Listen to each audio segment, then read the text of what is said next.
Déjenme Una disculpa descontrolar. ahí por No, la no, desinformación. no, no hay problema. Pero sí está muy padre la fotografía, ¿eh? De verdad.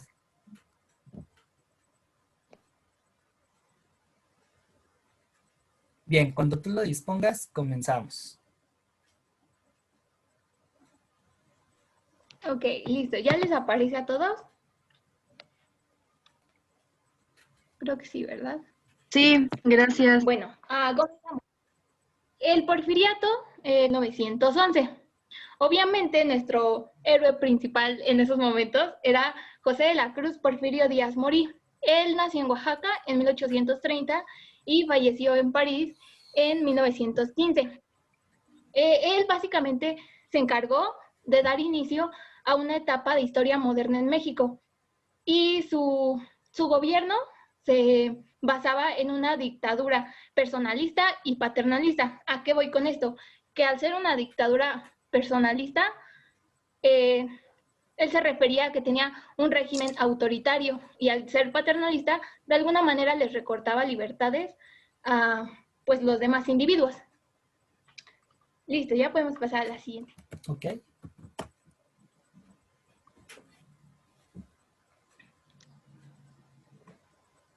Bueno, como antecedentes del porfiriato, ya lo habíamos visto antes, pero lo quiero recalcar de nuevo. Comenzó primero en el plan de la Noria, que él, bueno, creo que ahí la regué, creo que fue en 1821. No, 71, está bien. ¿Sí, 71? Sí, es Ah, ok. 71. Bueno, él lo que quería dar a entender era de a la no a la reelección contra, ay, se me fue su nombre, contra Benito el presidente Juárez. Lerdo de Tejada. No, en el Ah, sí, 71 es Benito Benito Juárez, uno fue Juárez. contra... Tranquis, tranquis. Ah, sí, ahí dice, contra Juárez. Al no tener éxito después arma un plan de Tuxtepec. En este plan, pues igual era lo mismo, no a la reelección, pero en este sí hubo como tal una revolución, por así decirlo, una guerrita, ¿no? Y pues ahí se rebelaba ya contra el presidente Lerdo de Tejada. Pues básicamente este plan sí funcionó y ya no se pudo como reelegir ni ser más Lerdo de Tejada.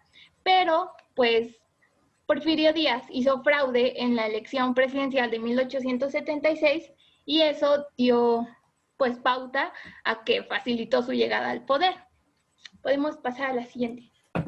Ah, sí, yo lo dividí básicamente, o no sé si así lo dividen, pero se me hizo más fácil hacerlo de esa manera, dividirlo en 3 etapas. Que la primera yo le llamé como el comercio e industrialización, porque, bueno, ahorita les voy a comentar más bien porque en el segundo fue básicamente la decadencia del porfiriato y en el tercero fue la renuncia de Porfirio Díaz. ¿Ok? ¿La que sigue Listo, ahora sí? siguiente. Sí.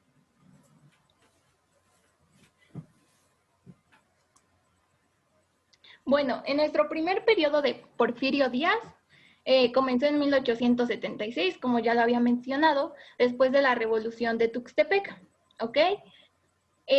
Obviamente, como Díaz quería llegar y decir, ¿saben qué? Yo soy su nuevo líder, él tenía que hacer algo para que la gente le creyera. Entonces, él cambió el artículo 78 de la Constitución mexicana colocando que el cargo presidencial duraría solamente 4 años. O sea, básicamente lo que dijo de no a la reelección, pues fue como su manera de comprobar de que no se iba a reelegir y no sé qué tanto. Pero pues obviamente sabemos bien que él no quería eso, ¿no? Pero fue como lo principal, ¿no? Al mismo tiempo, él formó un gabinete de políticos destacados, que eran los que básicamente le iban a ayudar. Cuando él llegó al poder, obviamente México estaba muy, muy mal, económicamente, socialmente, todo. Entonces, básicamente México estaba en crisis económica. Y lo que él hizo fue modernizar esta económica con desarrollos industriales inusitados. ¿Qué quiero decir con esto? Que era como un desarrollo industrial como no acostumbrado, como algo nuevo, modernizarlo básicamente. Como dato, eso a lo mejor y bien, a lo mejor y no, pero él ejerció el cargo de presidente de México en 7 ocasiones y ocupó la presidencia durante 35 años. Podemos pasar a la siguiente. Claro.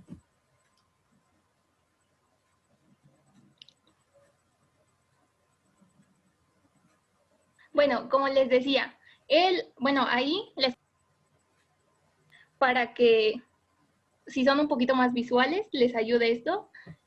Primero que nada, modernizó la economía y todo, pero digamos, como uno de sus lemas en el primer periodo, que fueron sus primeros 4 años de presidente, era el de orden y progreso. Esto le iba a ayudar básicamente a ir como subiendo, ¿no? Desarrollando. Para esto también debemos de acordarnos que anteriormente la Iglesia había perdido como cierto poder en cuestión de todo, básicamente. Y cuando llegó Porfirio Díaz, dijo, no, yo voy a apoyar mucho a la Iglesia, pero no podía hacer como tanto. Entonces, lo que él realizó en la Iglesia fue cobrar el diezmo. Entonces, básicamente, desde ahí empezó todo, ¿no? Y esa fue como un pequeño poder que recuperó.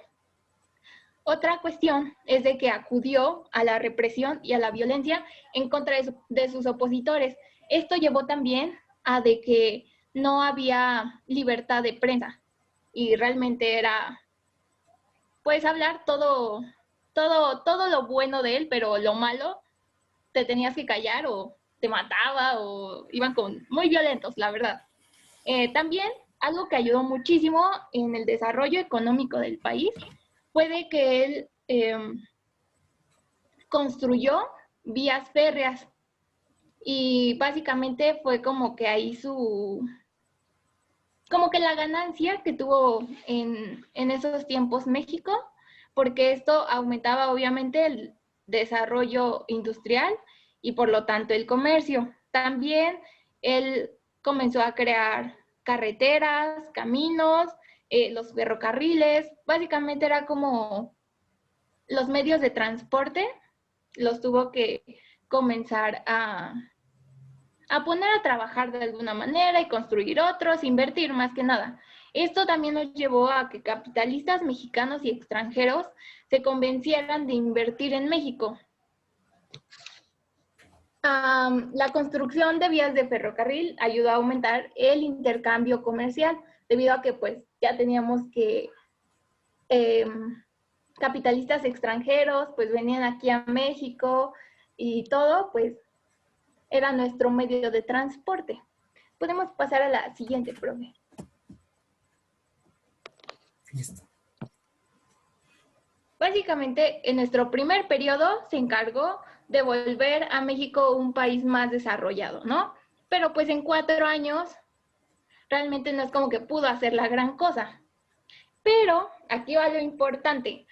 Ven que les había comentado que era a la no reelección y todo eso. Pues dijo, ¿saben qué? Yo voy a meter como presidente a uno de sus grandes compañeros, que fue Manuel González.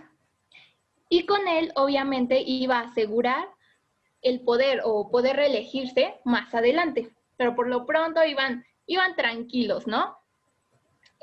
Manuel González apoyó a Porfirio Díaz en el gobierno de México de 1880 a 1884. Ellos ya habían tenido como un trato de, ¿sabes qué? Yo te voy a poner como presidente, pero más adelante tú tienes que hacer algo por mí. Entonces, pues ya. Lo que pasó en este periodo como presidente de Manuel fue que en 1882 se firmó el Tratado de Límites con Guatemala. Eso es como, pues, importante, ¿no? Porque ya estaba como más delimitado, esto es tuyo, esto es mío. También se creó el Banco Nacional de México en 1884. Sabemos que Porfirio Díaz era como cierto militar, se podría decir. Entonces, lo que él hizo, obviamente, tenía que invertir en el colegio militar y es por eso que lo reabrió. También él reestructuró el ejército e invirtió en maquinarias europeas, además, pues, de impulsar la educación militar. Era importante que en esos tiempos México tuviera como que fuera bueno en cuestión de tener armas, por cualquier cosa, ¿no? Porque en esos tiempos no había como tal una paz. O sea, él buscaba la paz, pero sabía que en cualquier momento algo se podría desatar y mejor estar prevenidos, ¿no? Al mismo tiempo, él estableció la primera fábrica de armas en el país. Podemos pasar a la siguiente. Sí. Digamos que ahí fue como que Porfirio Díaz decía esto, pero a los ojos de las demás personas, quien lo hacía era Manuel González, ¿no? También impulsó el progreso de la agricultura, minería y comercio. Esto ayudó muchísimo a tener más industrias y básicamente, pues lo que él quería era subir el comercio, ¿no? Para que México fuera un país más estable de alguna manera económicamente. Principales logros en materia de política exterior, o básicamente como lo general, una idea general que pasó en ese gobierno, fue de que tuvo un desarrollo de diplomacia conveniente con Estados Unidos. De alguna manera hicieron como una paz, ¿no? De ya hicieron los demás su desastre, pero yo vengo en son de paz y vamos a ver qué es lo que se puede hacer, ¿no? Algo muy importante es de que Porfirio Díaz, o bueno, Manuel, entre los dos, pagaron la deuda externa que tenía el país. También el flujo de inversiones extranjeras, que era lo que yo les comentaba hace ratito.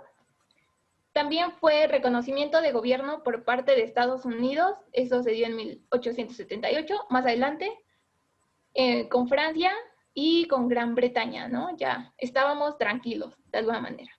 También el autoritarismo de Porfirio Díaz, pues de alguna manera se acrecentó, ¿no? Le decimos así. Y creó una forma que cancelaba las limitaciones para las reelecciones presidenciales, que era lo que yo les decía, o sea, él no daba paso sin guarache, básicamente. Y después de él mismo haber cambiado el artículo 78 de la Constitución para, según no reelección, pues Manuel dijo, ¿sabes qué?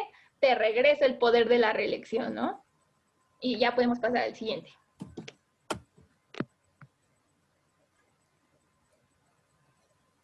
Muchos historiadores, según lo que yo había investigado, a partir de aquí es cuando ya comienzan ellos a llamarlo como el porfiriato ya como tal, establecido, ¿no? Que fue la reelección permanente de Porfirio Díaz. Su gobierno, obviamente, se convirtió en una dictadura y también en bastante autoritarismo, ¿no? De forma autoritaria de gobierno es básicamente que está caracterizada por un solo líder o un grupo de líderes sin partido o, pues sí, básicamente sin partido, ¿no? Pero hacían como que eran el mandamás, ¿no? Básicamente. Ahí les coloqué el número 5 porque fueron a partir de ahí, las 5 veces que él estuvo de presidente, ¿no? Obviamente, él ofreció a inversionistas facilidades y ventajas para el desarrollo del comercio. Esto, pues, venía desde antes, pero ven que les había comentado que Gran Bretaña, Francia, Alemania y Estados Unidos ya lo habían como tomado de alguna manera, así como de, ay, ya eres mi amiguis. Pues fue gracias a que él se portó bien buena onda y les dijo, ¿saben qué? Sí, no se preocupen. A ver, vamos, ¿quieren invertir en mí? Pues sí, pero les voy a dar facilidades y esto y lo otro. Entonces, pues eso ayudó muchísimo. Casi las cosas en las cuales invertían estos países era en lo que era la minería, la electricidad, el petróleo, obviamente los ferrocarriles, los bancos, los puertos y comunicaciones. Esto nos llevó a una reactivación económica y al tener más dinero México, él pudo invertir en la educación porque él veía muchísimo a sus compañeritos, a sus otros países y decía, wow, es que estos van creciendo y México no puede crecer, o sea, México les vende, pero no puede hacer más por el hecho de que teníamos a muchas personas ay, se me fue, ¿cómo se les dice? ¿Pobres? De que no tienen como tal una educación. Analfabetas. ¿Mandé? Analfabetas. Analfabetas. Exactamente. Entonces él dijo, no, yo voy a empezar a invertir en la educación para que México de aquí a mañana pueda ser una potencia mundial muy chida, ¿no? Al mismo tiempo, y tenemos que recalcar esto en esta tercera etapa, es de que comenzaba a haber cierta distinción de clases sociales. Y al haber distinción de clases sociales, obviamente la prensa iba a empezar a hablar de, ay, es que pasa esto, pasa el otro, y de alguna manera iban a empezar a crear como un tipo partido o un tipo grupito anti-Porfirio Díaz, ¿no? Por ejemplo, el antiporfiriato. Y él, para evitar eso, dijo, ¿saben qué? No, los voy a censurar, mis hijos. Y obviamente también iba a reprimir las protestas sociales. Podemos pasar a la siguiente. Sí.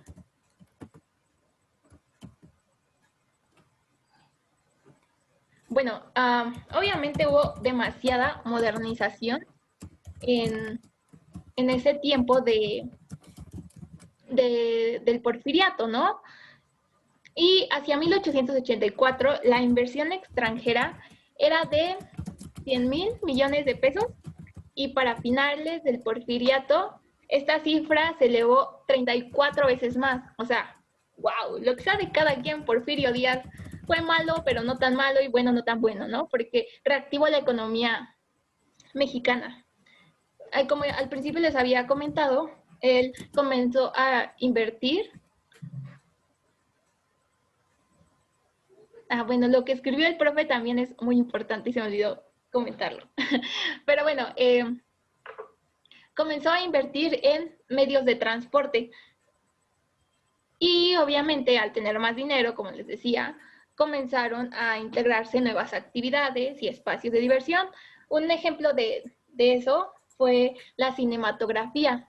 Y la fotografía como tal comenzó a ser muy importante porque ya comenzaban a tener guardados como esos recuerdos y cosas así, ¿no? Eran cosas muy importantes que sí o sí debía haber foto. Les decía de que la desigualdad nos iba a generar, pues, un grupo que era el antiporfiriato. Podemos pasar a la siguiente. Sí.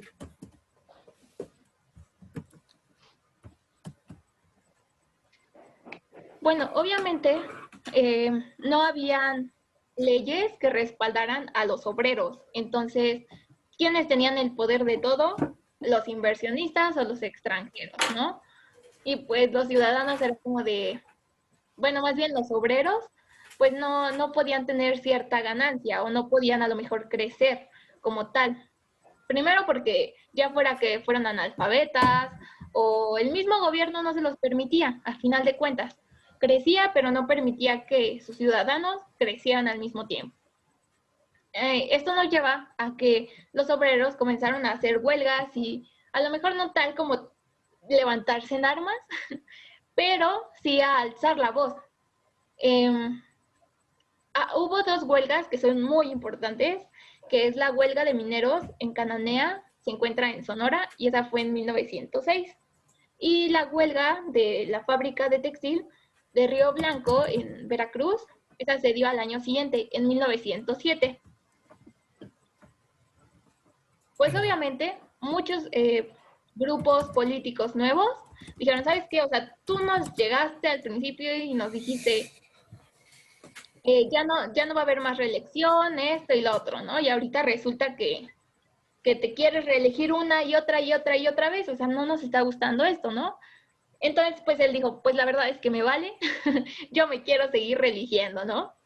Entonces, cuando llega Francisco I. Madero, y en 1910, él publica su libro, no me acuerdo cómo La se llama su sucesión libro. presidencial.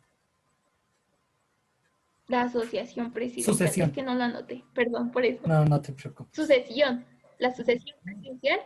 Ok, bueno. Básicamente, en este libro, él propone crear un partido político que se opusiera al gobierno de Díaz. Es ahí cuando aparece el PNA, Partido Nacional Antirreeleccionista. Pasamos a la siguiente. Porfirio Díaz al escuchar esto, dijo, ¿sabes qué? No me está gustando qué está haciendo Francisco I. Madero, tenemos que encarcelarlo, porque para esto, digamos que ya se venía el tiempo de las elecciones presidenciales de nuevo. Dijo, no, ¿saben qué? Yo lo necesito encarcelado. Y en 1910 lo arrestan y lo encarcelan a Madero. Y fue la excusa de que había estado en contra del régimen de Porfirio Díaz. Acuérdense que fue como que mucha represión y violencia, ¿no? Entonces, pues ya. Al poco tiempo, Francisco I. Madero, de alguna manera, no sé si fue como liberado, pero según lo que yo sé, huyó. Exactamente. Y fue hacia San Antonio, donde él promovió el Plan de San Luis. Ese Plan de San Luis básicamente decía de que estaba en contra de la dictadura de Porfirio Díaz y él animaba al pueblo a levantarse en armas el 20 de noviembre de 1910. Entonces ya la gente ahí va bien armada y se empieza a poner las pilas. En la batalla de Ciudad Juárez, Porfirio Díaz fue donde de alguna manera pierde y renuncia de su gobierno y se va del país. Y ya podemos pasar a la siguiente. Y ya, digamos que hasta ahí ya nos quedamos con el porfiriato. La batalla de Ciudad Juárez fue en 1917, pero se supone que el porfiriato es de 1876 a 1911, entonces en esos 6 años que pasó, pues digamos que él como que estaba medio loquito y decía, ay sí, yo sigo siendo aquí el mero bueno, ¿no? Pero la verdad es que no. Reformas políticas del presidente Porfirio Díaz. Él como quería impulsar la educación e incluso invirtió demasiado, él creó la Secretaría de Educación Pública, donde obviamente destinó demasiado dinero. Ojo, no, En no fue él, 1881... perdón, aquí hay un ¿No fue él? pequeño error. No, eso ya es con Álvaro Obregón. Lo que él sí funda, y a lo mejor por ahí te confundiste, fue el Ministerio de Ajá. Instrucción Pública, que es un antecedente de la SEP, Okay, pero no es la SEP como tal. ok, Llega con Álvaro ok. Obregón. Bueno, entonces, un antecedente de la SEP es el que funda Porfirio Díaz. Y, profe, otra pregunta ahí. Sí. ¿Él sí inauguró como tal la UNAM? Sí, él la reabre en Ok. 1908 y le da la connotación de nacional en 1910. O sea, Ok, y la su universidad autonomía ya fue hasta ya fue hasta muchos el años después. 29. Exactamente. Ok, ya. Bueno, en 1908, él dijo que la educación primaria era obligatoria. Así como Peña Nieto de que la preparatoria era obligatoria, así en esos años era la primaria. Obviamente la educación debería ser laica y gratuita y no tenía que defender ni atacar ninguna de las religiones. O sea, era muy aparte la escuela a lo de la religión, cosa que antes pues no se daba, ¿no? Era más bien como que la iglesia los tenía que educar y todo. Entonces, aquí fue, ¿saben qué? Cada cosa es diferente. También él impulsó a las escuelas de adultos, donde la enseñanza obligatoria era como de los trabajos manuales o, por ejemplo, como tipo escuelas de oficios, algo así, para ya las personas pues grandes, ¿no? Que les cuesta como que a lo mejor más trabajo, ciertas cosas. Sí, en cuanto a la economía política, las nociones de topografía fueron suprimidas y él empezó se me fue la palabra, como a impulsar o implantar, se puede decir, el uso de libros de texto, pero obviamente basados en la ideología científica o en la educación. Ya así como de que, ay, no tengo una idea que esto, no, a mí me lo dices bien, básicamente fue eso. También él promulgó la ley constitutiva de la Escuela Nacional de Altos Estudios, perfeccionando los estudios que se hicieran en escuelas preparatorias de medicina, ingenieros y la de bellas artes. Y como ya lo había dicho hace ratito con el profe, él fue básicamente quien inauguró la Universidad Nacional de México, que es la UNAM, y ahí él intenta proclamar su autonomía, pero no es dada la autonomía de la escuela. Eso ya se da años después con otro presidente, pero él fue como que el mero bueno que dijo, ¿saben qué? Vamos a hacer la UNAM. Otra cosa, en cuanto, bueno, ya podemos pasar a la siguiente, profe.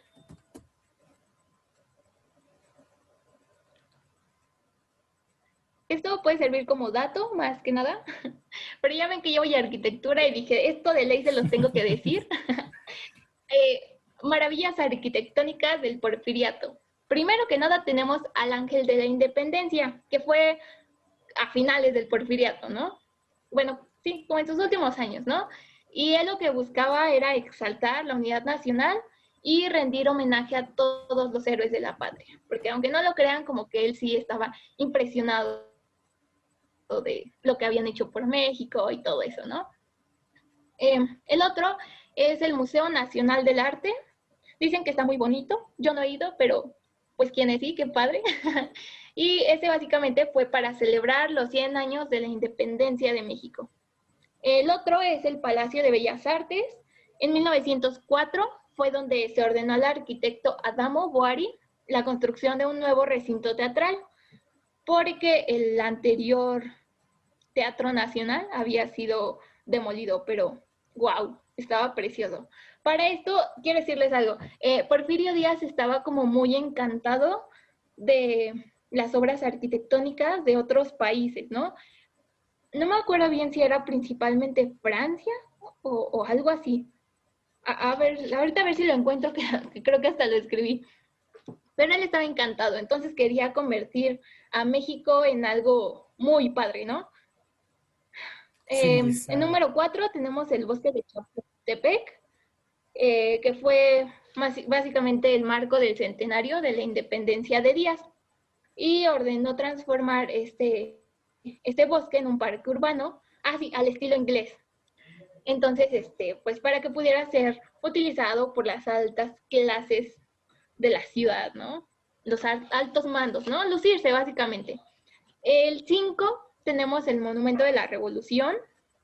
Ese iba a ser un palacio legislativo como estilo Capitolio neoclásico. No sé si han visto el Capitolio de Estados Unidos, pero básicamente él quería construir algo muy similar, ¿no? Pero como se vino la Revolución Mexicana, ya no se siguió con el desarrollo de esta gran obra, ¿no? Pero más tarde deciden terminarlo de alguna manera, no tanto como era la idea principal, pero pues fue como para decir, este es el monumento a la revolución, ¿no? Hacer algo significativo de él. El otro es el Palacio de Lecumberri, que si no mal recuerdo también fue creo que una cárcel, ¿no? Así fue inaugurado en septiembre de 1900 y principalmente se trató de una penitenciaria por la cual pasaron personajes importantes. Ahí tenemos a Juan Gabriel, creo que es muy reconocido por eso, yo lo conozco mucho por eso.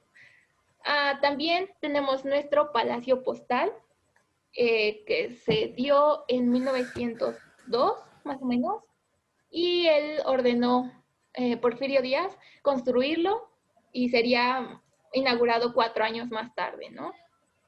Y básicamente esas son nuestras obras arquitectónicas que nos dejó Porfirio Díaz. Y ya. Perfecto, muy buena expo. Ahí fallaron los detallitos, pero bueno, no son pecados capitales, a todos nos pasa. De alguna forma, creo que agarraste lo más sustancioso. Y bueno, vamos a retomar algunas cosas para redondear lo que tú nos compartiste. Voy a empezar desde la cultura, por la parte de la cultura. La idea de Porfirio Díaz de adoptar el estilo francés, de afrancesar la cultura, era para mostrar que México era un país civilizado. Y la razón de ello era para que fuera aceptado entre las naciones más modernas. Recordemos que en el contexto internacional estamos en pleno colonialismo. Entonces, desde la cultura, desde el ideológico, hay una justificación para ocupar otros países. Recuerden ustedes cuando lo checamos en Historia Universal que uno de los propósitos del colonialismo, además de los efectos políticos, económicos, sociales, era, digamos, impulsar la civilización, mostrarle a estos pueblos lo que es civilizado, aunque eso implicaba, evidentemente, una explotación de los recursos naturales y un dominio. ¿Sale? En este caso, Díaz no quiere que México caiga en eso. Por lo tanto, adopta esos principios, aunque sabemos que eso va a generar un conflicto y una contradicción, porque México es otra cosa. México es muy diverso, México responde a diferentes raíces, como lo habíamos visto en Colonia. Entonces fue una estira y afloja, porque por supuesto que eso va a generar núcleos de resistencia. Ahora, desde la cultura también se justifican, por ejemplo, lo que fue muy frecuente aquí, que es la expropiación de la tierra para vendérsela a los latifundistas. Y desde la cultura se justificaba eso. A ver, tú, comunidad campesina, indígena, que estás atrasada, no vas a explotar como se debe estos recursos, entonces yo te las voy a incautar, pero porque lo voy a hacer civilizadamente. O sea, hay un discurso ahí de dominación. También con este afrancesamiento se refuerza algo que ya vimos que se desarrolló desde la colonia, me atrevo a decir que incluso desde más atrás, que es el racismo. Con Díaz se afianza esta cuestión que desafortunadamente todavía se sigue asumiendo, que entre más güerito mejor te va a ir y socialmente eres más aceptado. De hecho, les voy a pasar un texto muy interesante que lo escribió un físico, fíjense, un físico, en el que habla de cómo los especialistas, los intelectuales de esta época trataban a los indígenas.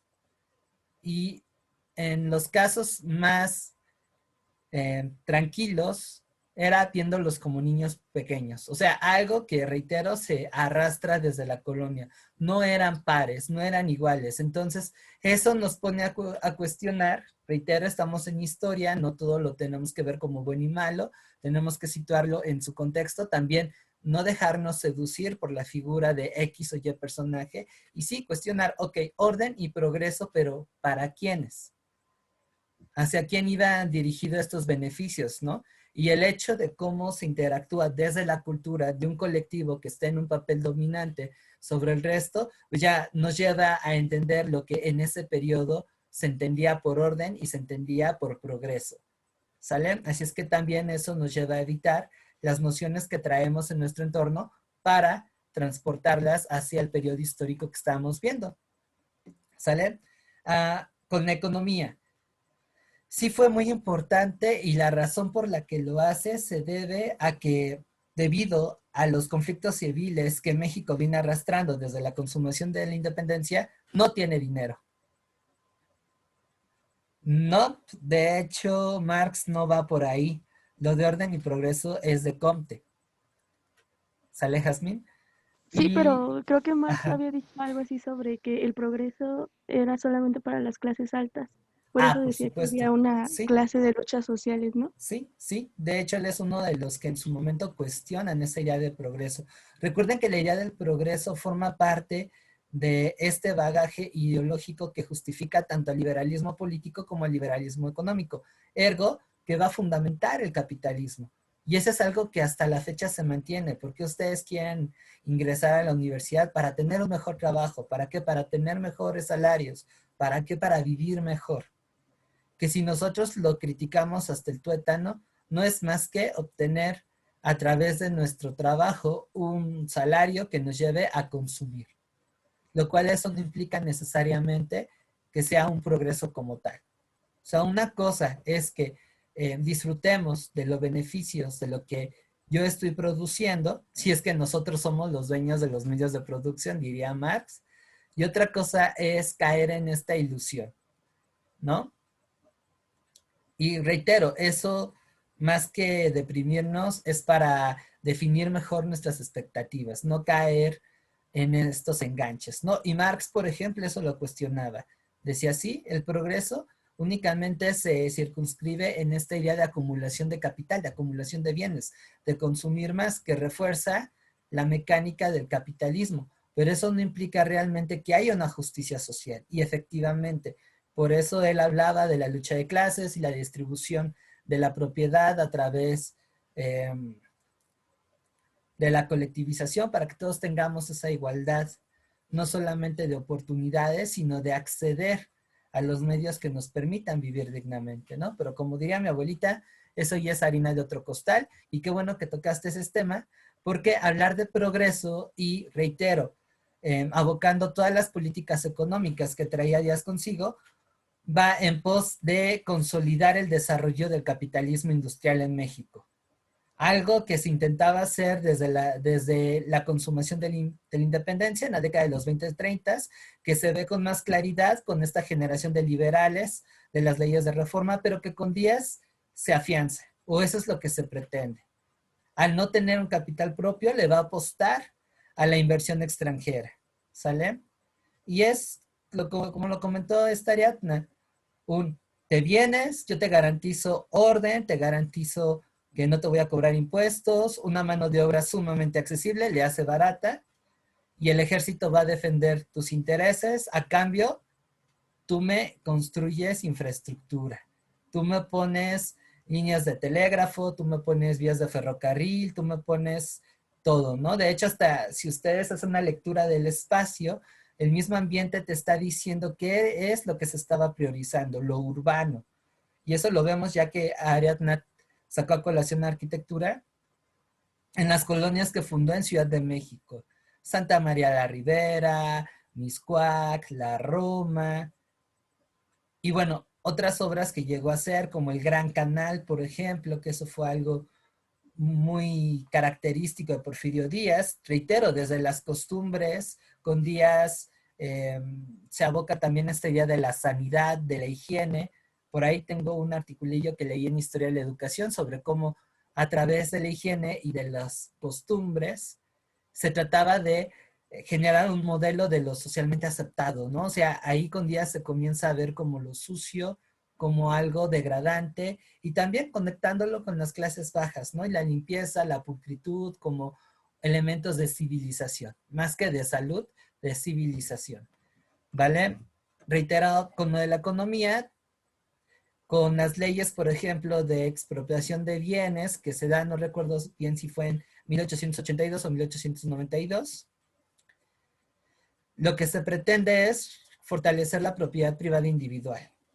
Y eso genera tensión con las comunidades campesinas. Acuérdense, y lo vimos ayer, no, el día viernes, no, el miércoles, porque el viernes fue examen, el día miércoles, que las comunidades campesinas se manejan bajo otra forma de producir, bajo otra forma de organización, otro tipo de propiedad y otro tipo de derecho.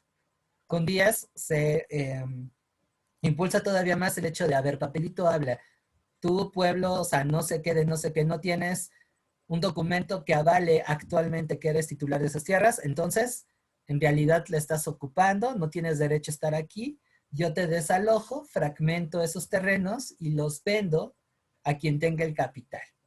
¿Y quienes tienen el dinero para ampliar sus propiedades? En este caso, es la oligarquía porfirista, los hacendados, los que van a crecer y desarrollarse con Porfirio Díaz. Francisco I. Madero viene de esa élite, aunque queda desplazado políticamente, porque es jovenazo. Y el otro son los extranjeros. O sea, llegaron a haber haciendas muy, muy amplias, incluso haciendas más grandes que algunos países europeos. O sea, dense un quemón de cómo estuvo el asunto. Pero, a pesar de ello, todavía se mantenían elementos de un antiguo régimen, por así decirlo, con la forma de trabajo. O sea, no tenemos un trabajo libre asalariado aquí en México. Es poco desarrollado. Lo que tenemos es un peonazgo que está más cercano a una servidumbre de una encomienda, de un feudo, que propiamente a un trabajador libre que recibe una paga por sus servicios y que eso lo hace un potencial consumidor. Recuerden que para el capitalismo le interesa eso. En el caso de Díaz, la fuerza de trabajo está más orientada hacia una cuestión servil.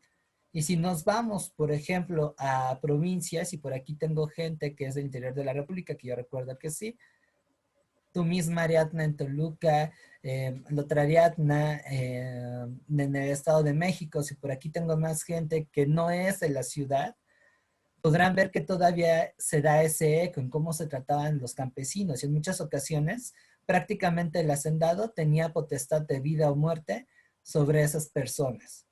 El castigo corporal era algo tremendo. Ya no hablamos, por ejemplo, de que si se le antojaba al hijo del hacendado o al hacendado mismo, abusar de las mujeres de los campesinos o de las hijas. De hecho, por eso Francisco Villa se vuelve primero delincuente y después revolucionario. Porque él mata al hijo de un hacendado que violó a su hermana. ¿Sale? Es muy interesante la historia de Villa. Y como él, pues hubo un montón de peones que no tenían derecho. Entonces, ahí tenemos esa contradicción. Otro elemento que también genera esa contradicción son las tiendas de raya.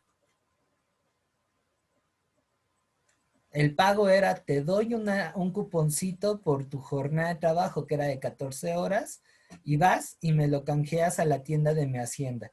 Como no te va a alcanzar, eso va a implicar un endeudamiento. ¿Sale? Entonces, eso lo De hecho, hay tenemos. un libro Ajá. de eso.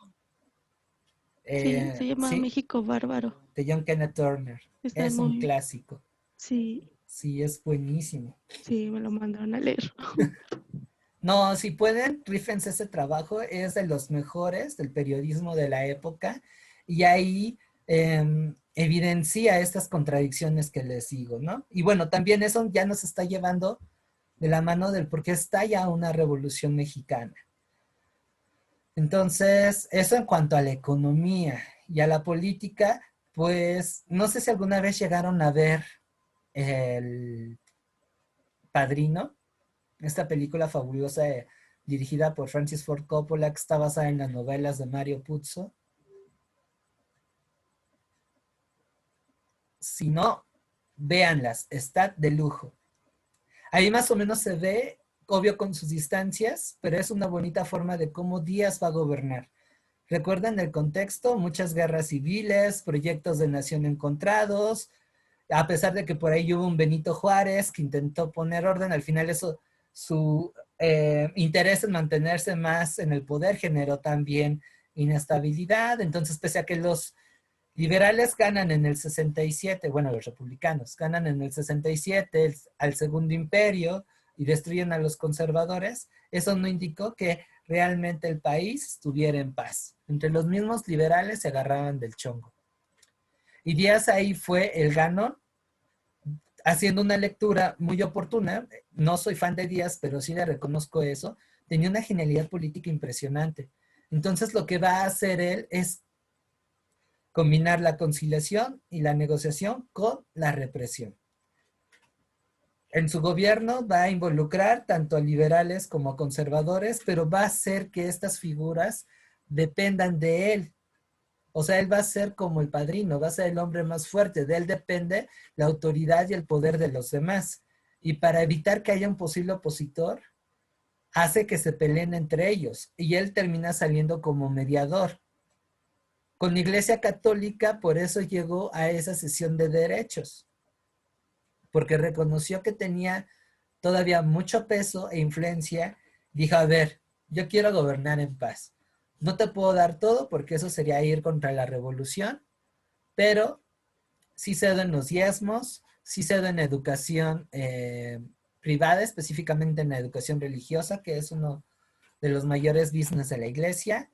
Y en términos morales, y eso es algo que también hay que destacar mucho, en términos morales, a pesar de la influencia del positivismo, de la ciencia y todo ese relajo, la sociedad mexicana fue muy conservadora y eso se ve hasta en la moda. Vean los vestidos, los sombreros, y recuerden que desde una perspectiva moral, religiosa, específicamente cristiana, no importa si eres protestante o católico, el mostrar el cuerpo es sinónimo de que estás inspirando a la carne, al pecado, entonces, o sea, sí, nos admiramos mucho de los musulmanes, pero la moral cristiana es un tanto parecida. Entonces, la vestimenta, la moda iba en ese tenor, en esconder el cuerpo de la mujer, en no mostrarlo, y véanlo en estos vestidos largos, en los sombreros tipo, pues sí, a la usanza, por ejemplo, lo que ustedes vieron en Titanic. Y eso es influencia de la perspectiva moral de la iglesia. O sea, hicieron una mancuerna, ¿sale? Aunque bueno, ya quedándonos en esta parte de lo mundano, pues también era muy ambigua porque a pesar de ello, entre la élite, por ejemplo, habían fiestas clandestinas en donde la homosexualidad y la prostitución era algo muy casual. Uno de los casos más connotados, y lo curioso fue que ocurrió en la colonia Roma, fue la fiesta de los 41, en donde se juntaron 42 personajes, miembros de la creminata del régimen, en donde estaba ahí el nieto de Díaz, imagínense qué escándalo, en donde bebieron, comieron, bailaron, tuvieron sexo entre ellos, en algunos casos, pero básicamente era un reventón gay. Algunos incluso estaban vestidos de chicas. Y como lo homosexual siempre ha sido considerado como lo diferente y lo diferente puede ser un riesgo, por eso se intenta suprimir, por eso se intenta homogeneizar hacia lo socialmente aceptado. Entonces, pues no faltó quien se dio cuenta del cotorreo que había, les echaron a la poli, hicieron una redada, sí capturaron a las 42 personas, pero resulta que entre los involucrados estaba Ignacio de la Torre, el yerno de Díaz, y además vestido de mujer.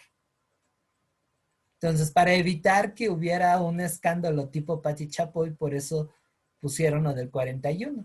Y hasta la fecha, ese número está asociado, junto con la colonia además, a la comunidad gay. ¿Sale? Entonces, bueno, son cosas que se ve como desde incluso la cultura, Díaz trata de mantener el poder, ser el mandamás. Pero como bien lo comentó Ariadna, con el paso del tiempo el güey se la creyó, él dijo, no, no, no, a mí me necesitan para que el país sea estable y no voy a soltar la presidencia, lo cual implicó que se transitara a un régimen cada vez más autoritario. Y la tensión, y eso es algo que lo vamos a ver con el tema que sigue, se ve en la primera década del siglo XX, de 1900 a 1910, el preámbulo de la revolución. Ya la gente estaba harta por todo este aparato de censura, por la falta de libertad de prensa, de organización. También hay algo muy importante que comentar aquí, a pesar de que sí hubo un notable avance en cuanto al ámbito educativo, este solamente se circunscribió en las ciudades y de la clase media para arriba. La universidad en esa época no es esta institución de educación popular como hoy la vemos. Era una institución web para la gente clase mediera o alta. Algo así como el TEC de Monterrey. Bueno, no, el TEC de Monterrey es más finures. Sale una mezcla entre el TEC de Monterrey y UVM. Esa era la UNAM, pero pública. Y aquí la cuestión es que la mayoría de la gente no sabe leer ni escribir. Y algo muy importante que también se le recrimina a Díaz es que no tuvo mucho interés en educar en al campo. O sea, las poblaciones rurales estaban dejadas de la mano de Dios. Entonces, si sumamos las limitantes y detectamos en donde Díaz no se pone las pilas, esas son las causas que nos van a llevar a la Revolución Mexicana. Sin embargo, bueno, haciendo un balance, el porfiriato va a ser un periodo de estabilidad, sí, es indudable, crecimiento económico, sí, también, en donde se va a dar un apoyo a la ciencia, por supuesto que también, pero términos más correctos,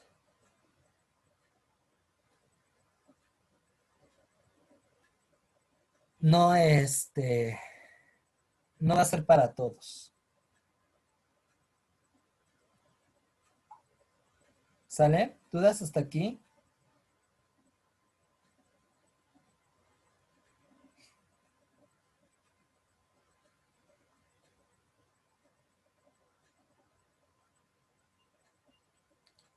¿Preguntas a la ponente? ¿Alguna otra duda?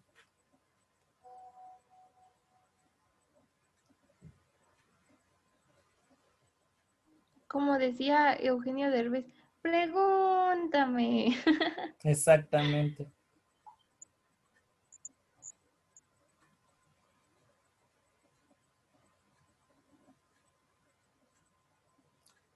Algo que les haya llamado la atención. Incluso Estefanía. les mandé en el grupo de WhatsApp las como, digamos, como características del porfiriato, ¿no? Viene un poquito más como resumido. Sí, fue un buen trabajo.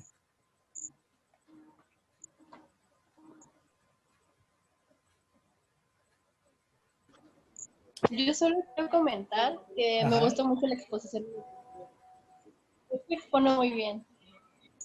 Ay, muchas gracias.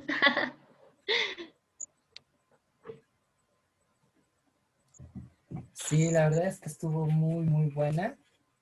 Digo, a todos nos pasan ciertos errorcillos, pero sí, la verdad es que te la rifaste.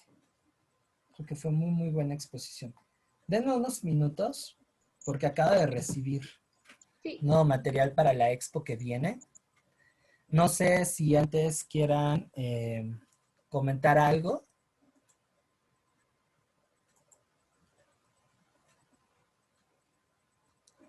Respecto al porfiriato. Pues que le entendí muy bien a Ariadna. Explicó muy bien, la verdad sí me quedó claro el porfiriato. Sí, creo que acaba de detectar que tienes talento para exponer, mujer, ya. Ya te vi a la hora de presentar tu proyecto a la gente que trabaja en tu despacho o en tu consultoría.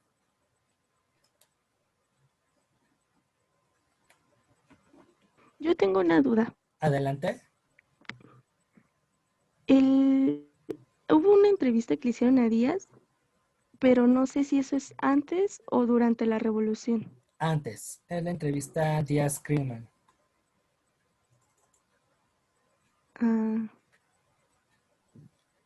¿eso se va Sí, en el otro? sí, esa va a ser en el otro.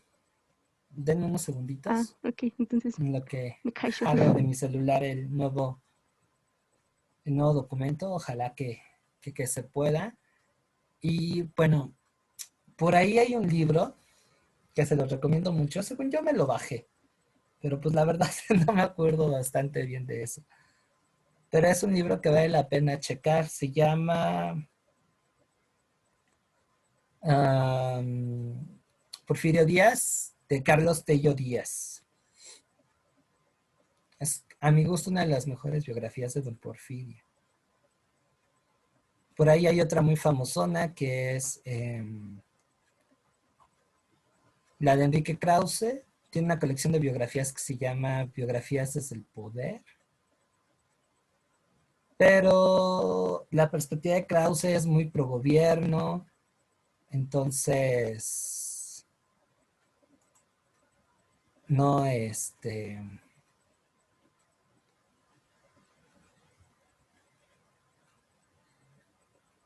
sí sí vale la pena para ciertas cosas, pero no es algo que realmente sea de utilidad. La verdad es que hay mejores cosas. Ah, debo una disculpa, no pude jalarlo desde mi celular. Así es que bueno, Fer, tampoco no te puedo hacer Si hospedadora. gusta que Fer me lo pase a mí y yo Ajá, lo paso. porque yo tengo, pero la ¿Cómo? primera versión. Es que no Yo tengo escuché. una expa, tengo un documento de lo que ella me envió, pero me dice que la actualizó. Entonces, por eso les pedí em, la expo antes, para que yo las pueda pasar. No había este inconveniente. Entonces, es que si las hago hospedadoras, que es por el medio por el cual ustedes pueden proyectarlas de su equipo, no sé qué tanto vaya a afectar a la grabación y qué más. Y yo me quedo como un hospedador. Entonces sí está medio Sí, complicado. O le si puede quieres hacer pues, como se los envío a Ariana. A ver, vamos a ver. o que le haga como la vez pasada, usted la había hecho conmigo, de que les había presentado un video, no sé si se acuerda, Uy, no. que era como tipo anfitrión. Profesor, también puede hacer la coanfitriona. O Te eso. estoy buscando esa opción, fíjate, pero no me aparece. Mira, me aparece fijar el video spotlight, Sí, se hacer lo envía a hospedador, alguien. permitir grabar, eliminar, A Ari. informar. Bueno, vamos a probar para ver si puedes compartir tu equipo, Fer. Vamos a empezar contigo y si no, a ver con Ariadna. Si no, pues ocupamos el que tú me enviaste en un principio. ¿Cómo se comparte? A ver, es que no, es que yo sé que tiene que permitir que se pueda compartir, A ver, porque vamos así a ver. una vez, pero yo sé en Meet, no sé, aquí nunca lo he hecho. Es ser igual. A ver, déjame voy. Ah, ya vi cómo es. Ya, Dale. Ay, creo que me equivoqué. ya los liberé. Ya nos quitamos de problemas. Acaba de democratizar. Ya todos pueden compartir sus pantallas. Según yo, ya te debe de salir la opción. Re-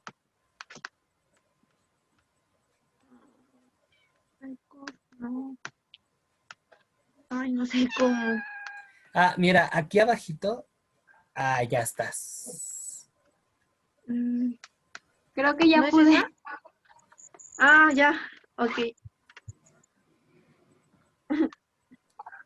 Ok, Si gracias. quieres lo Es esa. quito para ver si tú puedes compartir si quieres. No, mejor déjala porque creo que no sé cómo, mejor así ya. Ok, Ok, a ver. Gracias.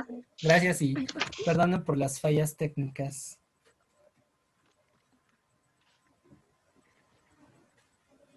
No sé si me puedas dar en. Es que tiene como transiciones se dice mi presentación. No sé si se puede en tu lab. Ok, es que aquí sí me aparece que sí, pero a ustedes les aparece que no. A ver, dejen veo. Ya les dejé de compartir. ¿Tú pudiste, Fer? A ver, déjalo intento. A ver, creo que no me aparece dónde es compartir. ¿Dónde le diste para compartir? Hay una barra En de la menú en compu la nada pantalla más. de abajo. Ujú. Y ahí para esa Que parte. aparece participantes, chat, es Al lado share del screen chat, y me aparece record. share screen es Ajá, me compartir aparece share pantalla. screen. Ese es compartir A pantalla. ver. The file is the advanced PowerPoint. ¿Es aquí? Sí, Ah, en sí, aquí share está. screen debe aparecer un menú. Creo que en ya donde pude. Perfecto, muy bien. A ver, a que agarre. Listo. A ver si puedo hacer. Me voy a meter a.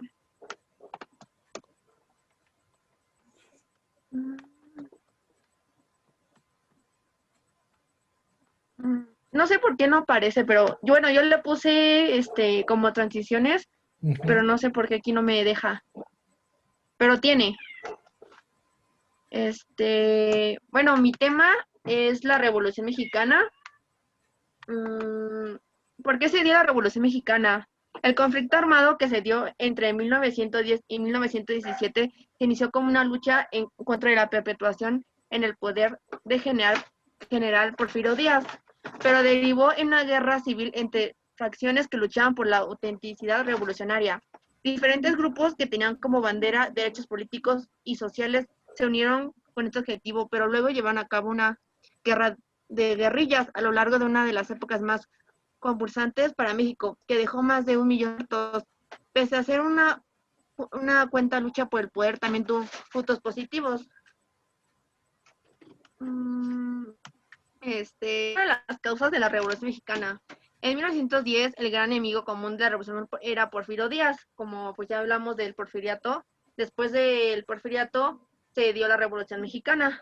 Por ello, tomando como consigna el sufragio efectivo, no reelección, que fue lo que dijo, sí, creo que fue Benito, ¿no, profe? No, a ver, otra vez. Digo, Porfirio Díaz. No reelección, con Perdón, Porfirio Díaz solamente es no reelección. Ajá.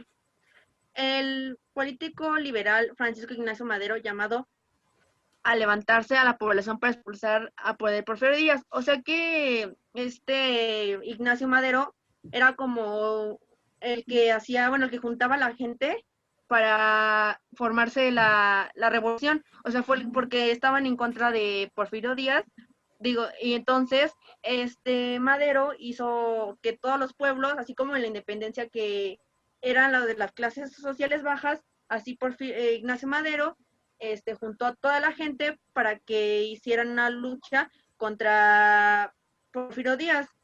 Pese a que oficialmente se considera el 20 de noviembre de 1910 como fecha del inicio de la revolución, el político Aquiles Cerdán fue descubierto por la policía en posesión de armas. Acorralado, Cerdán y sus hermanos resistieron, pero finalmente terminaron muriendo. Precisamente la muerte de Cerdán contribuiría a encender la llama de la revolución. O sea, eso quiere decir que ellos ya tenían como planeado hacerlo, pero ya cuando mataron a Aquiles,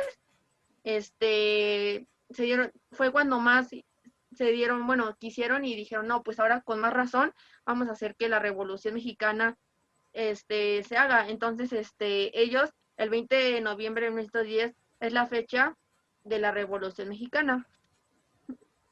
A ver, creo que sí.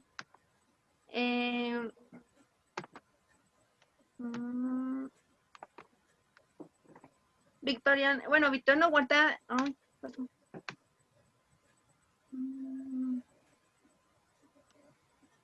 La etapa de Madero.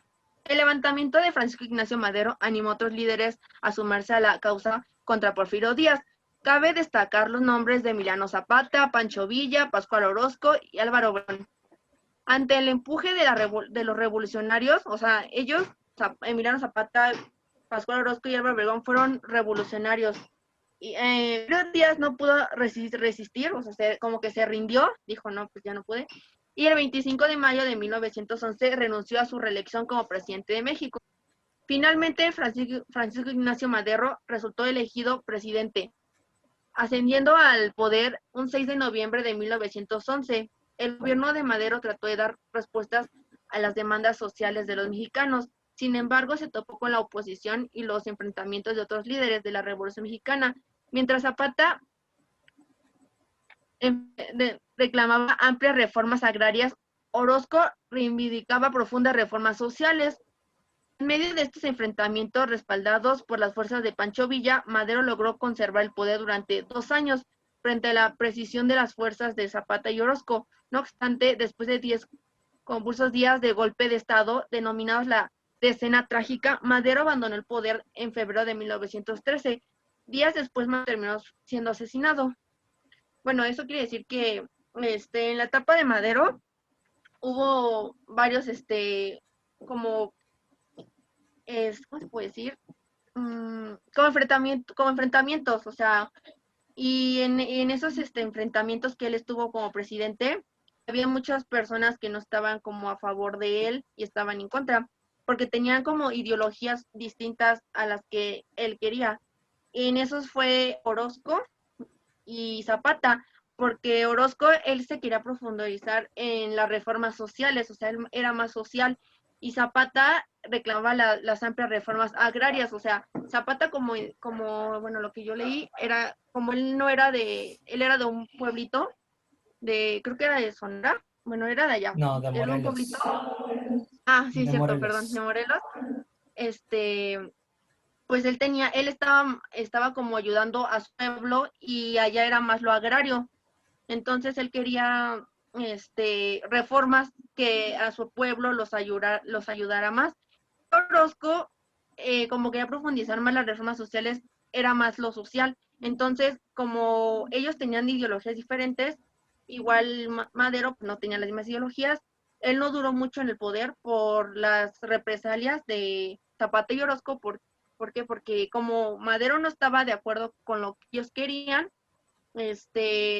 pues no aguantaron y bueno, más bien Madero no aguantó y se fue del poder, que fue en febrero de 1913. Después de eso, pues lo que hicieron, lo mataron, como que allá lo mataron y ahí ya se acabó la era. Aquí, ay, era... Ay, ¿qué pasa? Tranquis, tranquis.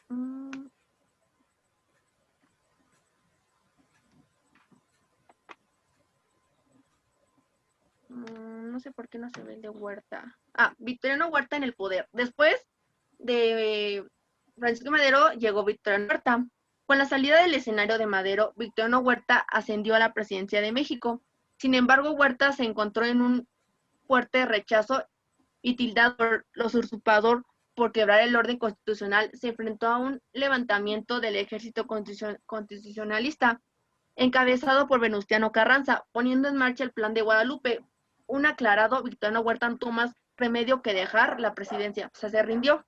No, él sí no duró tampoco mucho, porque, bueno, porque encabezado por Venustiano Carranza, poniendo en marcha el Plan de Guadalupe. De hecho, también como que investigué un poco del Plan de Guadalupe. Uh-huh.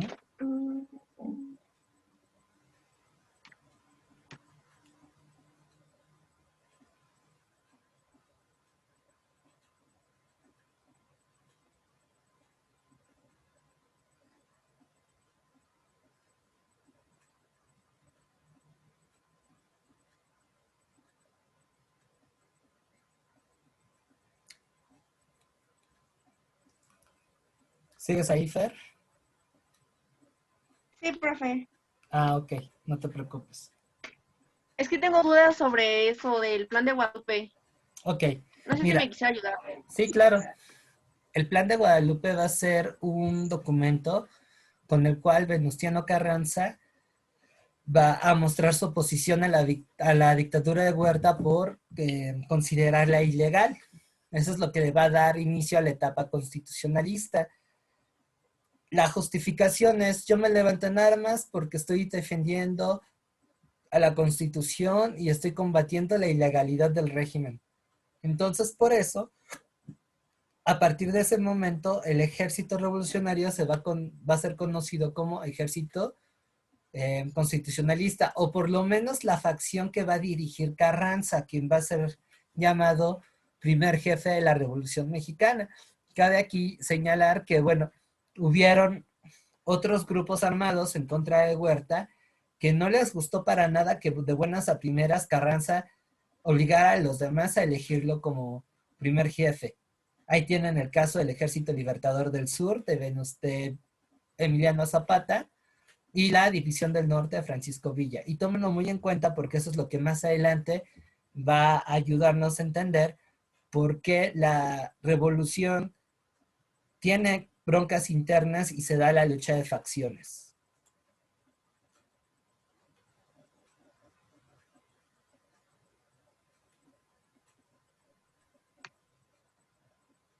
Listo.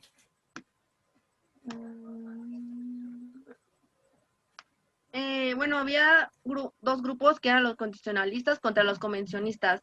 Tratando de unir a los líderes de la Revolución Mexicana, Venustiano Carranza convocó a la conferencia de Aguascalientes. Sin embargo, las divisiones continuaron, lo que dio lugar a una lucha entre constitucionalistas y convencionalistas. Así Carranza se erigía a sí mismo como líder de la revolución de los constitucionalistas, al tiempo que establecía su administración en la ciudad de Veracruz. Por el contrario, los convencionistas sería liderado por su presidente Eulalio González.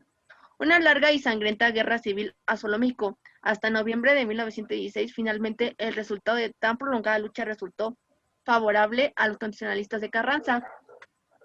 Bueno, más que nada, eran dos grupos que uno de sus líderes de los constitucionalistas era Carranza y de los convencionalistas era Eulalio González. Eran dos grupos que pues estaban divididos porque pues no tenían las mismas ideas y peleaban para que en sus, ¿cómo se puede decir? En sus pueblos, les dieran las ayudas que ellos querían. Entonces, eso más que nada era lo de los constitucionalistas y los convencionalistas. Bueno, yo agregué esto de las Adelitas porque se me hizo, bueno, a mí se me hizo importante y siento que eran como mujeres, pues quise enfatizar en ellas. Las Adelitas, como bien lo dice, bueno, eran revolucionarias, mujeres, dice, el gobierno maderista logró defenderse durante 2 años frente a los insurgentes zapatistas, orquistas y otros grupos más pequeños con apoyo a las tropas de Villa. Las mujeres en todos los bandos tuvieron un papel de fuerza de apoyo a los revolucionarios e incluso tuvieron participación armada. Eran conocidas como las Adelitas, las mujeres de armas tomar que olvidó la Revolución Mexicana. Pero en febrero de 1913 se da la decena trágica, 10 enfrentamientos en un golpe militar que llevó a la renuncia de Madero. O sea, las Adelitas eran mujeres que apoyaban a la lucha de la Revolución Mexicana y más que nada pues estaban con armas y ellas mismas defendían la Revolución Mexicana, se puede decir así. Bueno, después viene la Constitución de la Revolución Mexicana, con la guerra tomando un cariz favorable a Carranza y hacia la constitucionalista llegó el momento de redactar una constitución para México.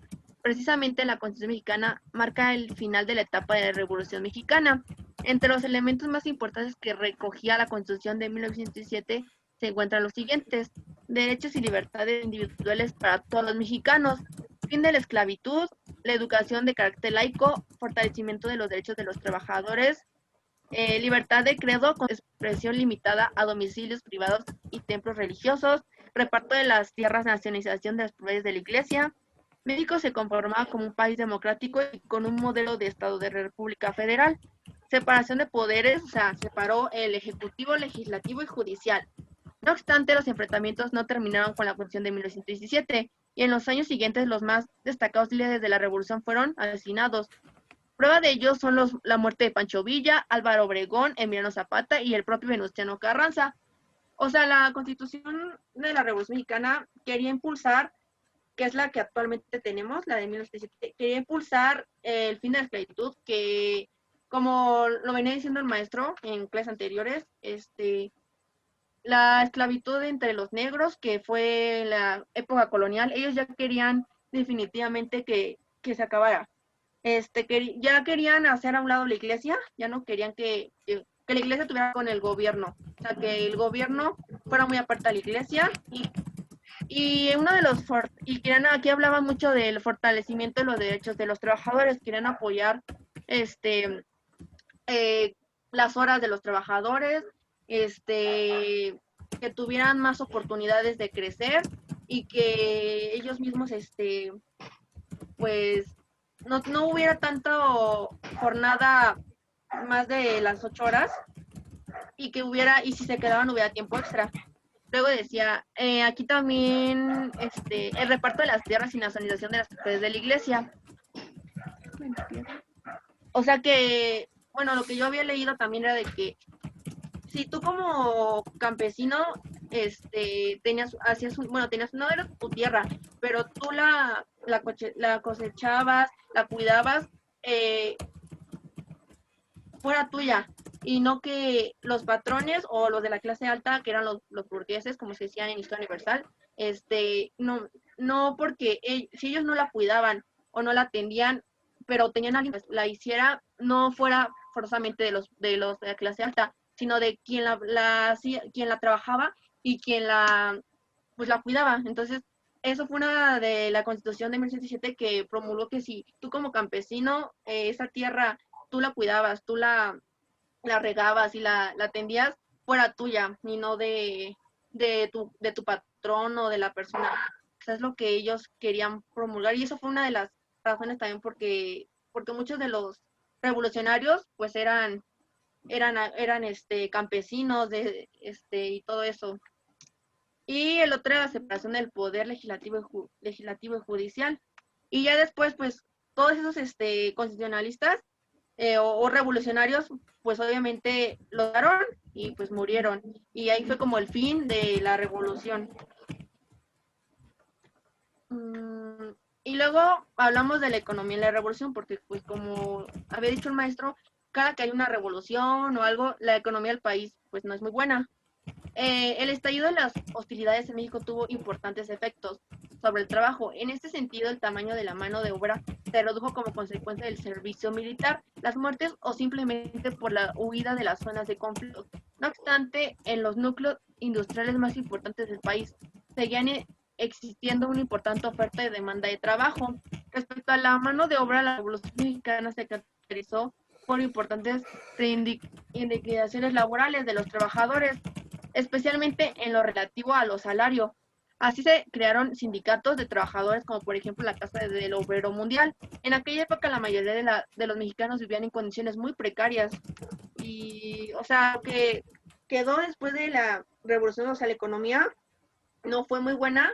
¿Por qué? Porque, o sea, es obvio que cuando hay una revolución o una guerra, el país queda mal, no queda muy bien, pero fue cuando se impulsó que los trabajadores tuvieran un sindicato que los apoyara y los defendiera a los trabajadores. Entonces fue una de la impulsión después de la revolución, y hubo una que se caracterizó como la Casa del Obrero Mundial. La otra es... También estuvo la agricultura.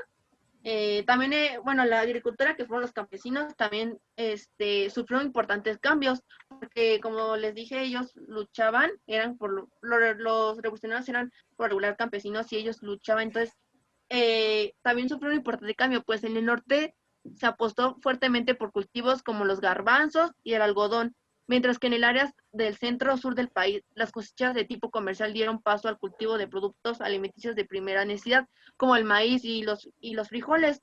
Cabe señalar que en el año de 1900, debido a las nefastas cosechas, se cayeron en 50%. Y otra es el transporte.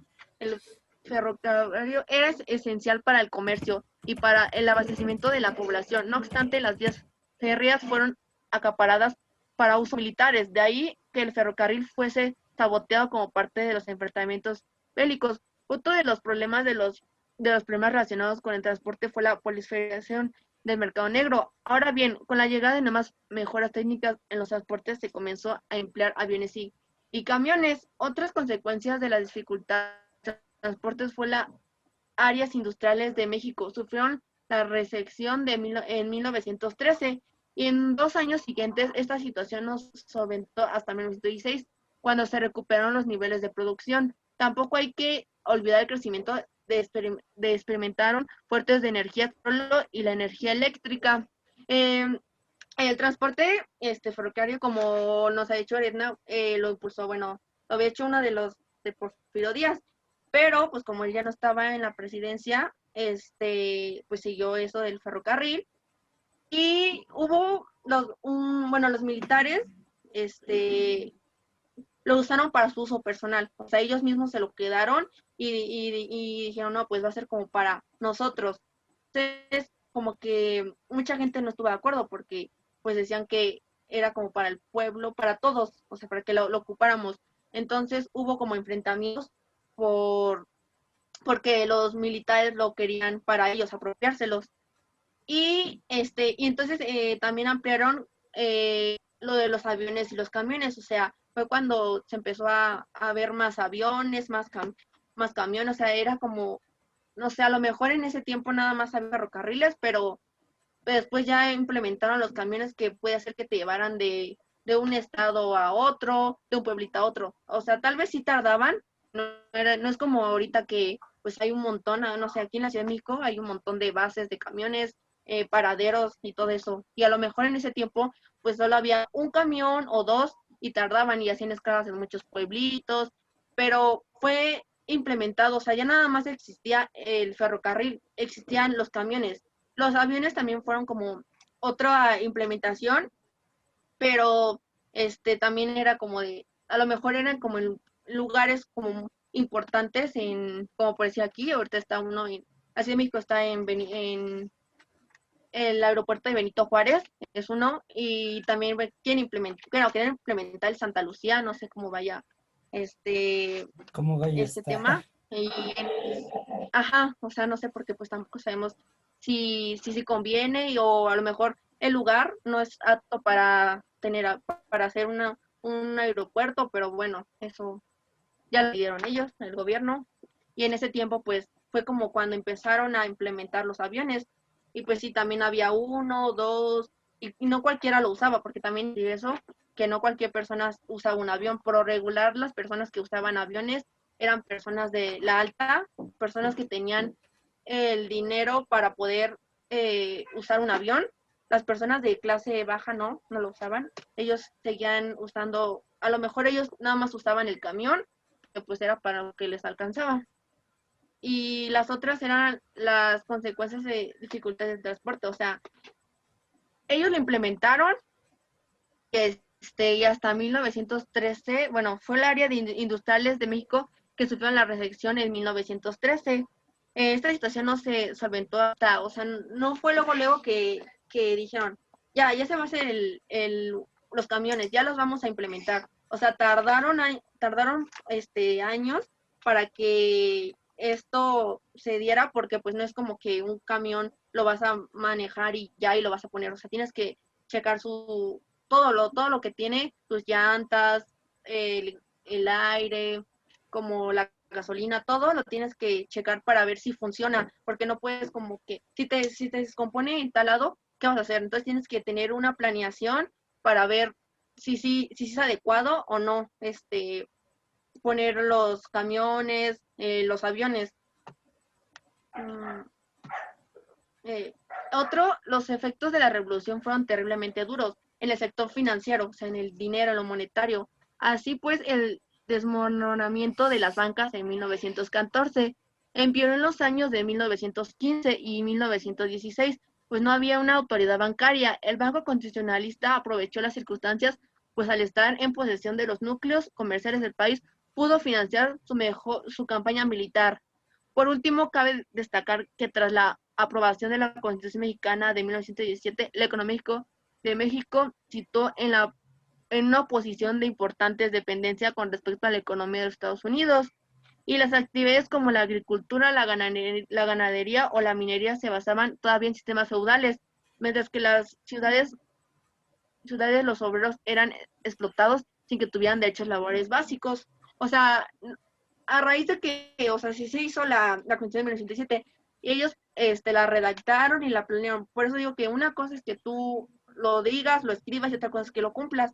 Ellos lo dijeron, no, pues vamos a hacer esto, vamos a dar estas ideas. Pero pues unas cosas no las cumplieron. Hubo cosas que sí y otras que no. Y esa fue la clase obrera. Eran los más explotados.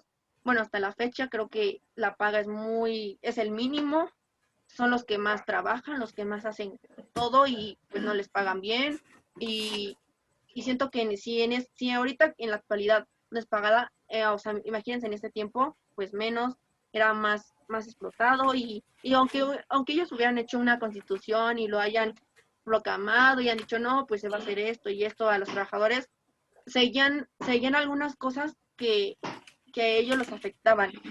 Entonces fue cuando pues se dio tuvieron derechos laborales básicos, pues básicamente.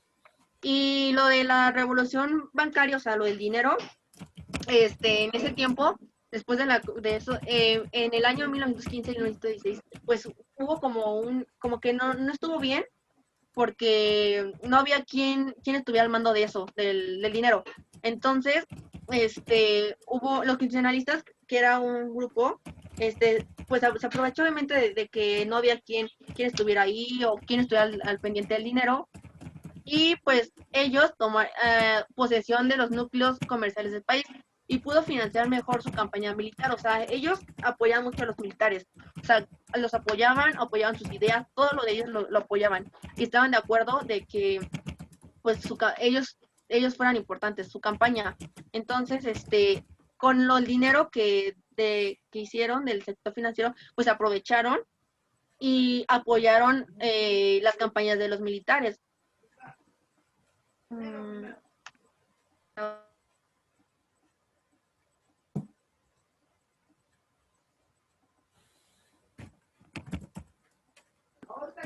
Bueno, y es como, esta fue una que yo implementé porque pues como que, bueno, es que yo quiero estudiar la pedagogía, entonces como que me interesó también saber sobre la educación en la Revolución Mexicana, o sea, porque como quiero estudiar eso me interesa un poco más.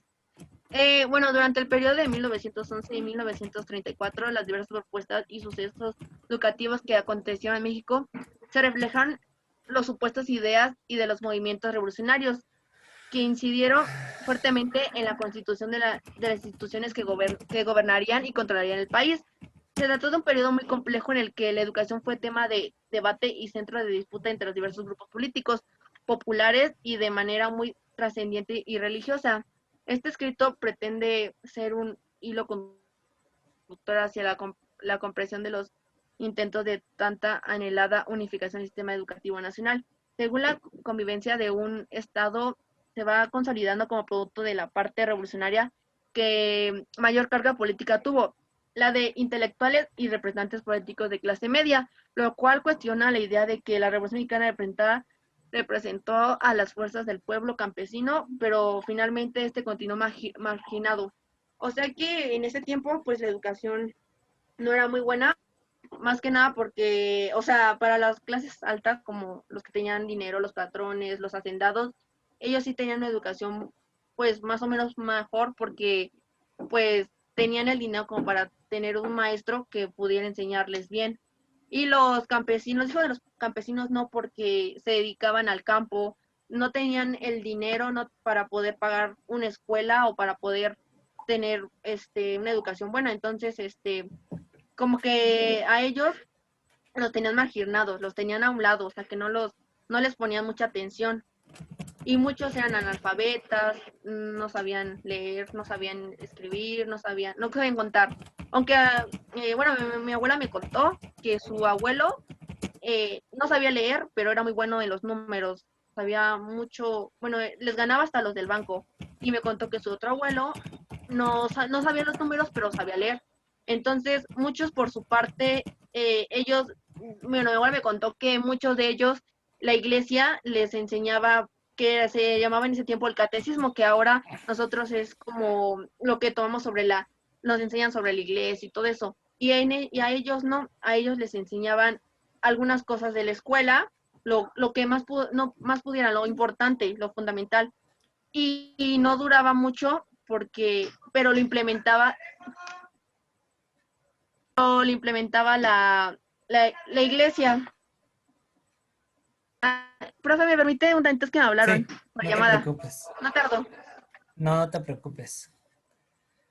Bueno, un poco complementando lo de la educación en la Revolución Mexicana, fíjense que fría cantidad. Estamos hablando de 3/4 partes de la población, la que no sabía leer ni escribir. Y en aquella época, la población de México era de 14 millones de habitantes. O sea, menos de la mitad de lo que hoy sería la Ciudad de México y los municipios conurbanos del estado. Pues imagínense, dividan en 4 esos 14 millones y 3/4 partes no sabían leer ni escribir. Por eso es muy importante, como consecuencia de la revolución, el artículo 3, que bueno, va a ser un proceso lento junto con otras promesas de la revolución que parcialmente se cumplieron, y digo parcialmente porque jamás llegaron a la profundidad que exigieron los acontecimientos, pero la idea aquí era que se mira a la educación como un elemento de justicia social, como un medio con el cual la gente pueda mejorar su condición. Esa ha sido, digamos, una de las tareas históricas de la educación en México, no como ahora lo entendemos, en el sentido de que nos preparamos para ser mejores, conseguir un trabajo y ya, o para aprender determinadas aptitudes y habilidades y ya. No, no creo que la educación, por lo menos en México, ha tenido otras tareas fundamentales que desafortunadamente se han quedado cortas, a pesar de tener episodios muy, muy interesantes. Otro tanto va a suceder con el caso del reparto agrario. Recuerden, y esto lo tiene muy marcado Fer, los campesinos van a ser el principal protagonista de la revolución. Pero el reparto agrario, que se va a reconocer en el artículo 27 constitucional, no se va a cumplir sino hasta ya de manera enérgica y bien con Cárdenas. Y él se quedó corto, ¿eh? La verdad es que fue solo una parte. Posterior al gobierno de Cárdenas, paulatinamente el Estado va a tener una disminución en el de su interés por hacer un reparto agrario justo. Y esa es una de las deudas pendientes que se ha tenido en la historia contemporánea en México, el campo, pero en fin. Fer,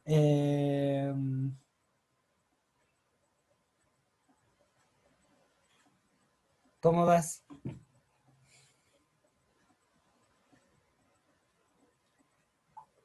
Bueno, en lo que llega su compañera, ¿hay alguna duda?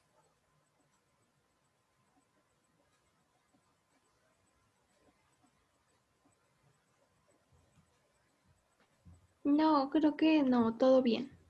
¿Todo bien? Están buenísimos Sí, los memes al final. sí, la verdad es que eso fue muy, muy ingenioso.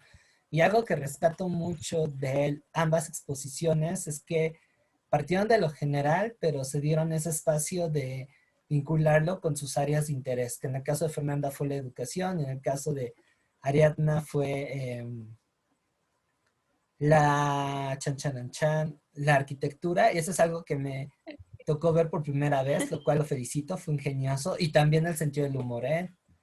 Fue extraordinario. Hace que la situación sea más cercana, menos ceremonial, porque no sé si ustedes recuerden, pero a mí me ha tocado a lo largo de mi vida escolar que al momento de exponer nos ponemos muy serios, nos ponemos muy, muy ceremoniosos, muy estrictos. Y eso hace que a veces se limite mucho el discurso que nosotros estamos compartiendo. Y por supuesto que el aprendizaje sea un tanto plano, ¿no? No digo que todo el tiempo la hagamos stand-up, pero dosis de sentido del humor, afianzan mucho la creatividad y hacen que sea más fácil aprender. Así es que sí, eso es algo que agradezco y que veí además en las dos exposiciones, ahora que me acuerdo. Fer, ¿estás ahí? Sí, Bueno, en lo que Fer llega, ¿algún comentario?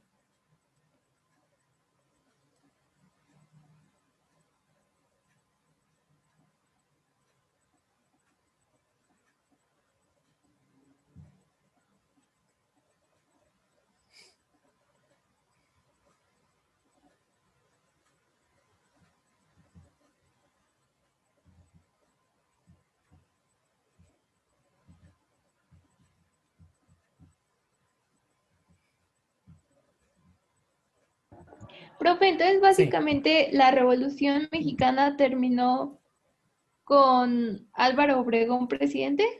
Bueno, eso es lo que Bueno, en el ámbito comúnmente, futbolístico. eso es lo que comúnmente nos comentan. Y los libros de historia no nos las ponen como, digamos, año estándar en que acaba la revolución, acontecimiento estándar. Sin embargo, ahí hay una discusión que es algo típico del gremio. Y es que algunos dicen que no, que la revolución como tal acaba hasta Cárdenas. O sea, que todavía notan una continuidad hasta Cárdenas. Solamente que se manifiesta de otra forma. Otros dicen que no, que a partir de la Constitución del 17 se concreta el proceso revolucionario y lo que viene después, incluyendo esos últimos 3 años de la lucha de facción, son este proceso en el cual se estabiliza y se comienza a afincar el Estado mexicano producido por la revolución. Hay algunos que dicen que no, que de hecho la revolución no acaba sino hasta el 46, que todavía con Manuel Ávila Camacho hay algo de la revolución. Y pues bueno, en esas andamos.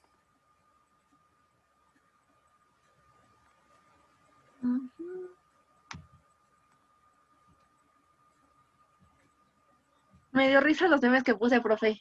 Sí, están muy buenos. Ok, ¿algo que quieras comentar para ir cerrando? No, bueno, no sé si me quieran preguntar algo, pero no. Chicas, Jazmín, Bueno, Estefanía. espero que les haya Ajá. gustado espero que les haya gustado mi exposición. Pues como que profundicé lo más importante y pues sí repasé lo que más me quedó claro, entonces espero que me hayan entendido algo, porque no soy muy buena explicando. Y gracias. No, gracias a ti. ¿Alguien quiere comentar algo? Jazmín, A mí sí Estefanía. me gustó. Como que empatizaste mucho en temas, como que no le diste tanta vuelta a la historia, fuiste como que directo, ¿no? Y eso me gustó mucho. Aparte de los memes al final, no, tremendo toque que le diste. Gracias. Sobre todo el de Blancanieves, está genial, ¿eh? Sí, ese está bueno, ese me gustó mucho.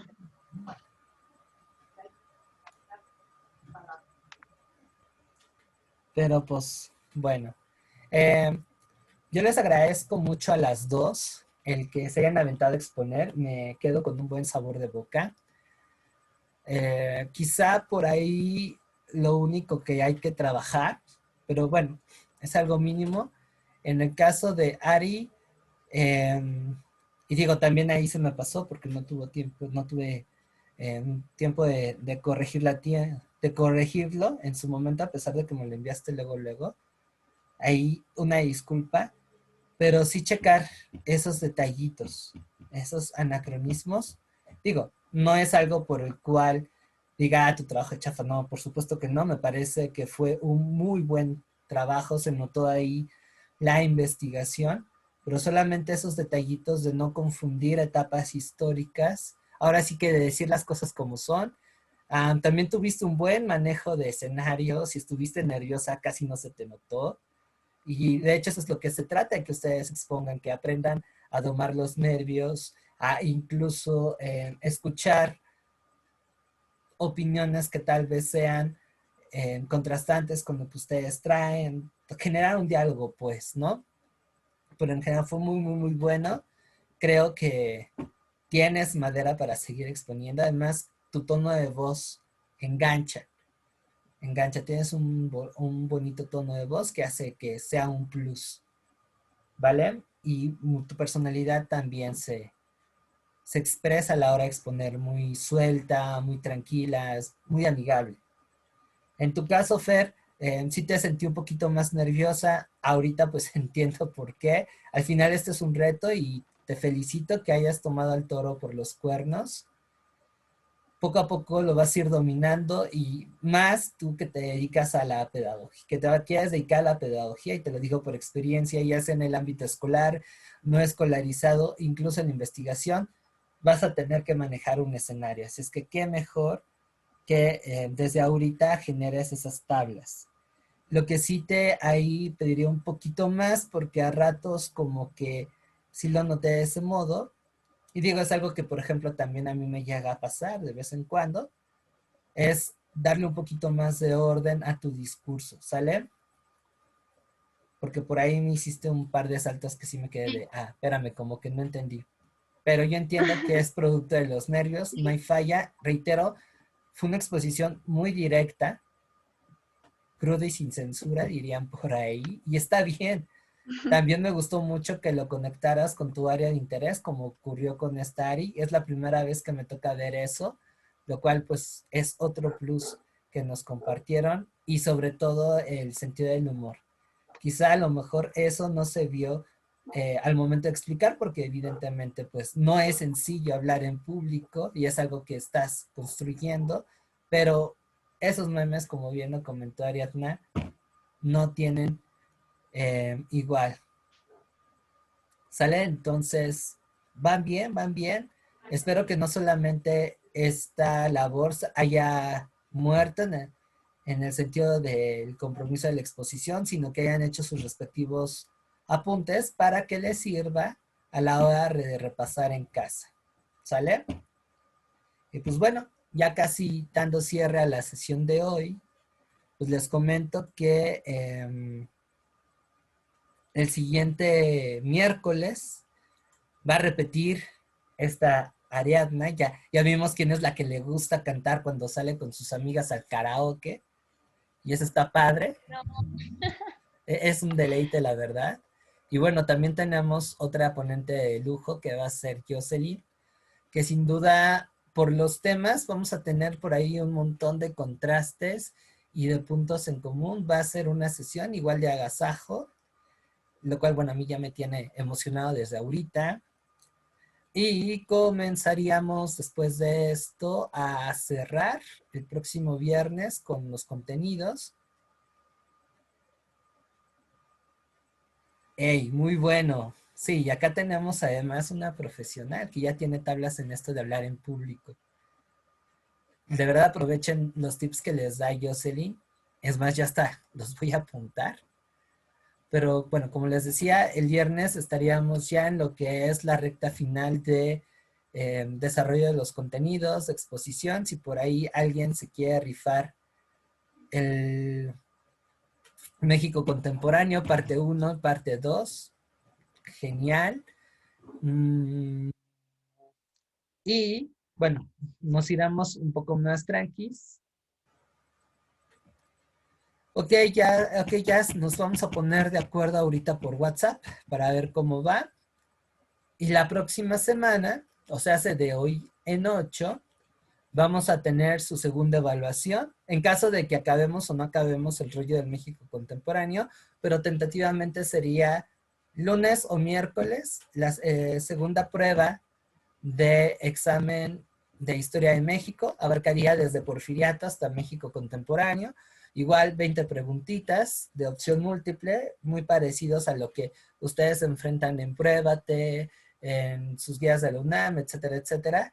Y las siguientes sesiones, como vienen en el cronograma, pues van a estar enfocadas en desarrollar dudas, en hacer pruebas rápidas, en incluso si por ahí tienen dudas con geografía y con historia universal, pues bueno, tenemos ese colchoncito para poder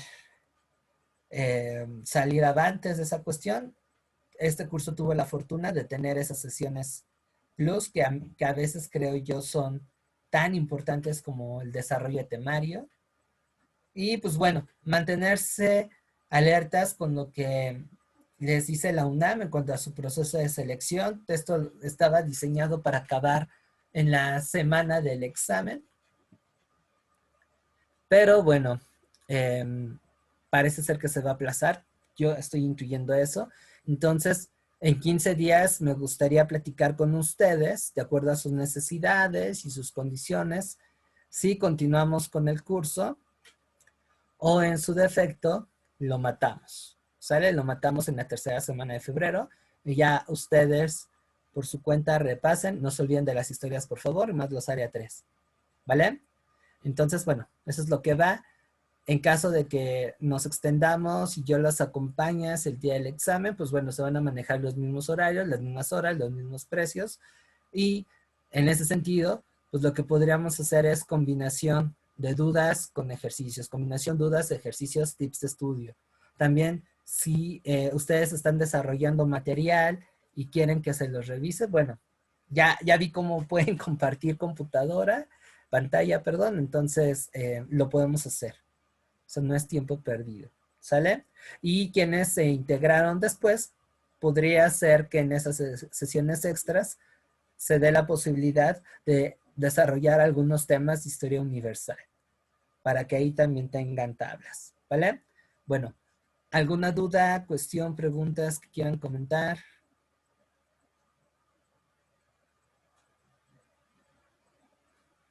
En general, fue un muy buen trabajo de ambas.